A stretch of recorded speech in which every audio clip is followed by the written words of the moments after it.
Hi, my name is Leah. I'm a tango dancer and a licensed yoga teacher.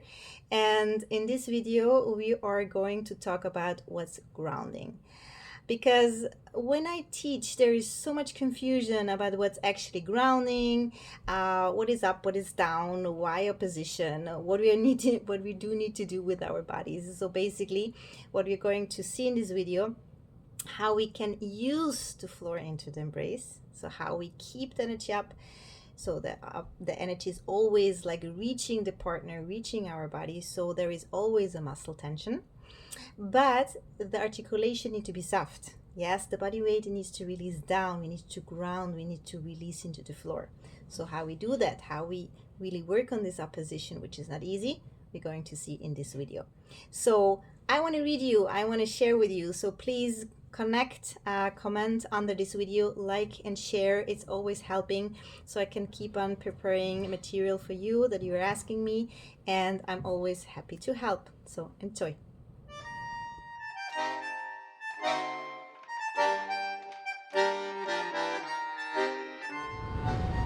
So what we will first do is understanding how we align our feet, because most likely something like this is happening, or you might have heard the knee should be together and you see that it's totally not aligned. So first we need to understand that our hip articulation, the knee and the second toe, they need to be aligned.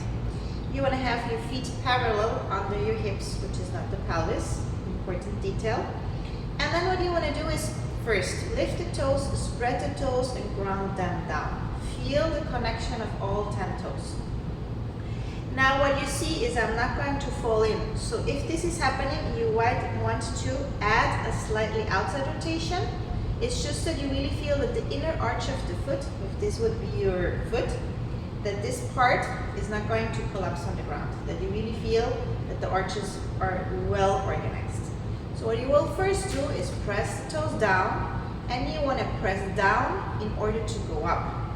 Yeah, so you feel that there is an energy that's going down in order that you go up. And then you start to release and control it down. This is important, so you don't want to collapse. So again, you press the toes down, you feel how you activate the arch, and if you feel this is happening, again, outside rotation, you press down in order you can lift the energy. Yes? And you feel like the toes are quite working here. You might feel that the thighs are working, that the glutes are engaging. And from here you roll and connect it down. I will show that now from the side. Because normally what's happening that we go up and in front and then we lose connection. So again, you press down. You feel something is pressing down in order that you want to lift up.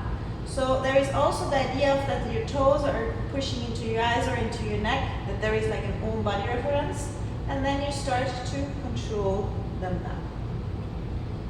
Now, if this might be a little bit challenging, you can also use here a tennis ball. This is going to engage a little bit more the muscles when they are not as strong. Or we can use now the block.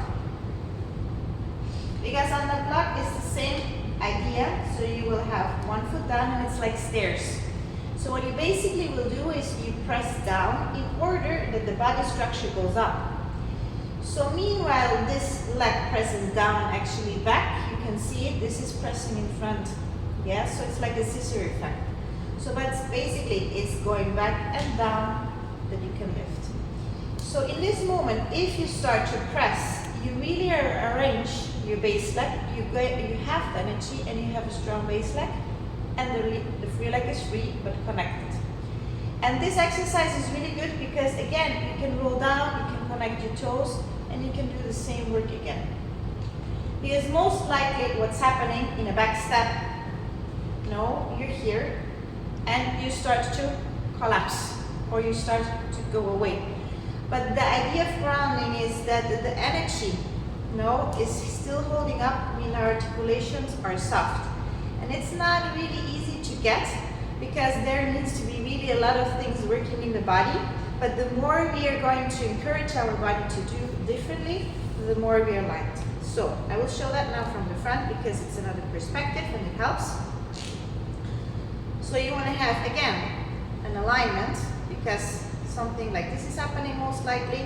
but you want to feel that you press down and you want to align. And you see it in me. So you have 3 lines. You have one line, the second line, and the third line. So most likely what the body sometimes want to do, something like this, and when you press down, it's hard to get and it's straining the muscles. So basically again, push down and you feel one leg is pushing back, the other in front. So there is always a connection between the leg. There's always a grounding down in order that you can lift. So the muscles are engaging. They're like squeezing around the bones. But the articulation, they're free that we can really do that work. So basically again, feel you go up and down, one leg and the other, and then you press down. Feel again the connection in your body, and you have to feel like free. So in that moment, when you again go down, open the toes, and from here, the same exercise as in the beginning, you want to control. So the shin pushes in front, and you want to control how you ground down, and you have the other base leg and the free leg free. So this concept of grounding, we take now to another level. So the block helps, but I will show you again without the block. Because most likely in a pivot, there is a problem that we're going to collapse or do some other things. So now, when we think in yoga and the chair pose, the idea of your pelvis or your body center, gravity center, is connected towards your gravity point in your foot, which means sometimes we think just in the knee, this is happening, sometimes we just in the hip, something like this is happening. We don't want to do that, it's not healthy. So basically, if you have your middle line, your axis, what you want to do is the shin and the sit bones are going to progressively going down, like outside and back. So if this is your middle line, is your balance line. And from this balance line, you're going to give the shin and the sit bone likewise the weight.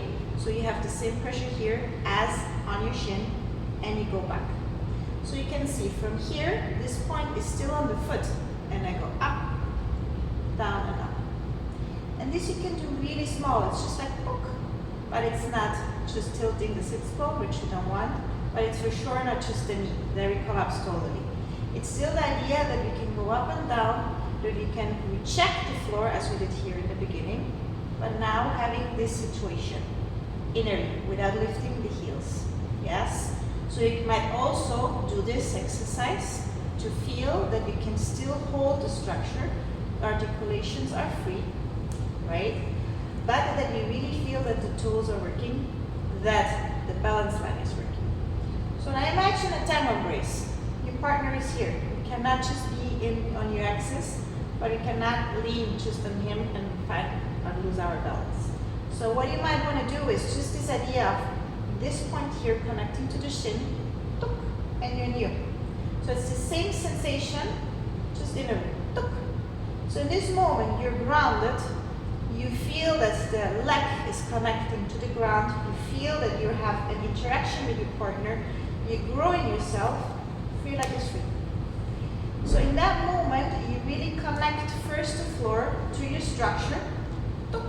And from here, you give first intention to your partner. And from there, you start to do the block exercise. So you push in front in order to go back. And this you will find in another tutorial about the back step. This video is more about grounding, how you can really reject the floor, that the energy keeps up like a hanger. You can imagine there is a hanger in the air, and you want to have there the energy, but the articulations are soft. And I think the yoga block is a very great exercise or a tool to understand, or a chair, because it gives you a direct link to your nervous system and a direct experience, which sometimes with barefoot it's a little bit more challenging. So use whatever you have, enjoy, find your grounding, and therefore more connection to yourself and to your partner.